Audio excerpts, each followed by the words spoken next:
আসসালামু আলাইকুম। আজকে আমরা কিছু ট্রান্সলেশন শিখব। আমার ক্ষুধা নেই, translate into English. I have no appetite. As it were এর অর্থ কি? যেন। আমার যাওয়ার কথা ছিল। I was suppose to go. আমার একটি কুকুর ছিল। I had a dog. সে কি যায়? এর ইংরেজি অনুবাদ হলো ডাস হি গো।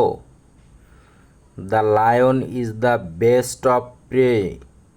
এর সঠিক বাংলা সিংহ শিকারী পশু। বাতিটি নিভিয়ে দাও। Choose the correct translation. Put out the lamp.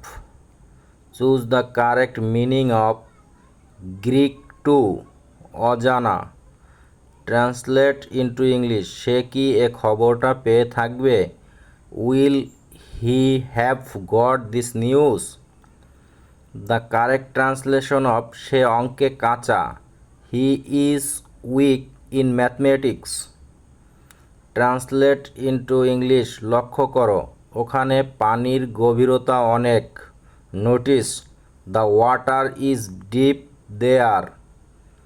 মানবজাতি এখন সংকটাপন্ন।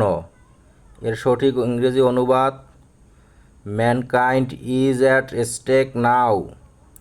বয়সে সে আমার বড়। ইংরেজিতে নিচের কোনটি সঠিক? He is senior to me in age. তুমি কার সাথে কথা বলছো? এর ইংরেজি with whom are you speaking. আজকে এই পর্যন্তই। ধন্যবাদ।